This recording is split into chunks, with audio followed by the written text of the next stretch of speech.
Yep, you saw that right. A brawler who can literally walk through walls, hit through walls, walk on water, and deal insane damage. You can even stack his speed buff or deal an insane amount of damage with a specific method. Shade has just recently been released, and by the time you are watching this, the chances that he has received some emergency nerfs are pretty high. Shade isn't just an epic brawler introduced to the game, he also brings totally new mechanics into Brawl Stars that have never been seen before. Since the release of Shade, there has been a huge Shade apocalypse flooding every lobby. It is unavoidable to enter a lobby that isn't ranked without facing 5 other Shade players. But here's the twist. Since everyone is playing Shade, it becomes harder to stand out and defeat all the other players using him. So I took a deeper look into this brawler to figure out what mechanics he has, how he should be played, and what makes him so interesting. Starting with Shade's basic attack, he swings his 2 arms in a very wide 150-degree angle and deals double the damage in the center of his radius. This is a new mechanic since most other brawlers have a common attack area, whereas Shade's attack depends on the spot your opponent is standing, not the distance. His attack is very similar to Frank and Ash, since it takes some time to wind up. To be precise, it takes exactly 0.35 seconds for Shade to wind up his attack. However, here's the first thing that makes his basic attack insanely broken. His attack doesn't immobilize him, meaning that you can chase and attack your opponents without being slowed down or vulnerable while attacking. Between his attack and impact, there is no travel time, meaning the attack instantly takes effect after the delay. Shade is considered to be an assassin and not a damage dealer. This makes sense since he is a quiet, mobile brawler that can deal massive damage within a short period to eliminate single targets quickly. Another factor that makes his basic attack unbelievably strong is the quick reload speed. Within 0.8 seconds, he can reload 1 painful hug. This reload speed is one of the fastest in the game and allows you to control your enemies by actively chasing them. In fact, looking at Shade's stats at maximum level, he's considered to be one of the highest damage dealing brawlers in the game. With a single hug, he can reach a center damage of 3,200 and 6,400 per second. But there's an even stronger method we'll take a look at later. Brawlers like Dynamite, Tick, Piper, Crow, and many others can quickly be wiped out with only 2 attacks. Of course, your opponent needs to be in the center of his overpowered hug, but that's quite easy. On the other hand, his HP is slightly below the average brawler and is a major weak point. With 7,000 HP, he can still tank most attacks, but dies faster than you might think. I myself often overestimated his HP since he can die pretty quickly when going in too aggressively. Among Shade's traits, like literally walking on water and through obstacles with his super, he shares another one similar to Buzz or Cordelius, charging his super with nearby enemies. With every enemy within this radius, his super charges every second by 6.75% or to 100% within 15 seconds. This effect can stack up the more brawlers are in his radius.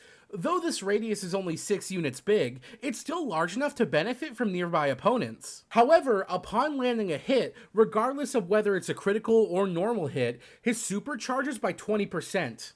In a real match, it only takes 3 to 4 hits to fully charge since his radius also passively charges his super.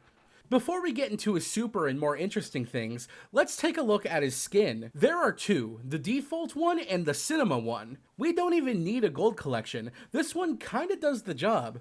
Ah yeah, and there's some cool pins, like an applause you'll receive before actually getting clapped. Now that we know these things, let's get into the more interesting features this new brawler offers. His super, gadgets, and star powers. His super in corporeal form makes him leave the physical world. In other words, he dashes into being absolutely broken. His dash is 3.33 units far, somewhere between Mortis, his basic, and charged attacks. His super lasts for 6 seconds, giving him a movement speed boost of 30%. Here is something crazy though. I don't know if this is intended or a glitch, but you can literally stack his speed boost. Upon using his super and recharging it with those 6 seconds, you can dash again and gain another 30% to stack the movement speed. There is a limit to how far this can go, but the super also resets to 6 seconds. Here's how far it can go.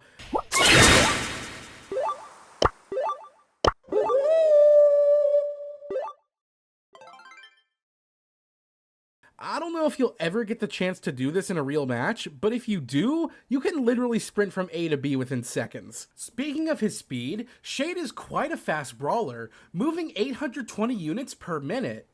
With his super buff, that increases to 1066 units and 943 with one of his star powers active. Those 820 units by default are classified as very fast and are actually terrifying when Shade is chasing you.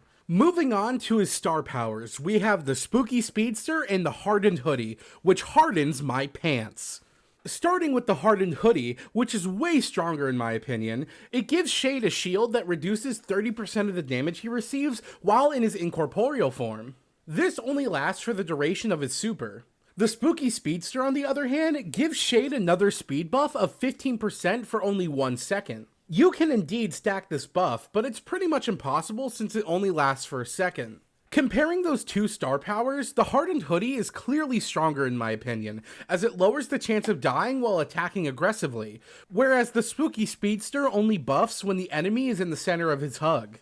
Now let's look at the gadgets you can use for Shade. Luckily, he doesn't have a hypercharge yet, as it would break the game entirely. However, his two gadgets are pretty balanced and aren't really that game-changing. One of them is Long Arms, and the other one is Jump Scare.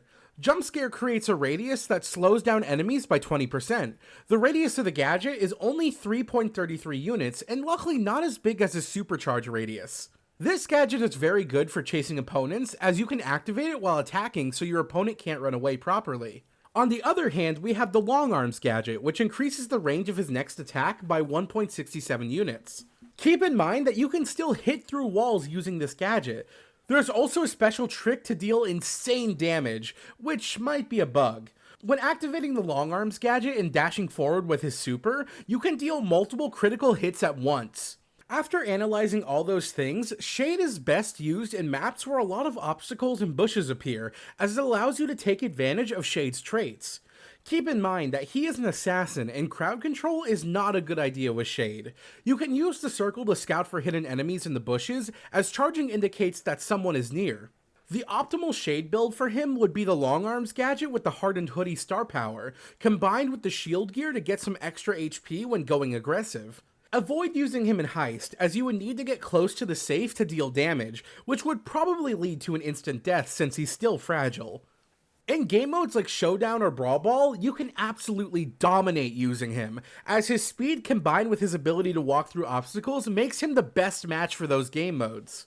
With that being said, I want to point out that you can join my Discord server to help me record these videos, as it does take some time to do this, and any help with clips or facts could be useful as well. I hope you enjoyed this and maybe learned something new. See you next time. Subscribing is free.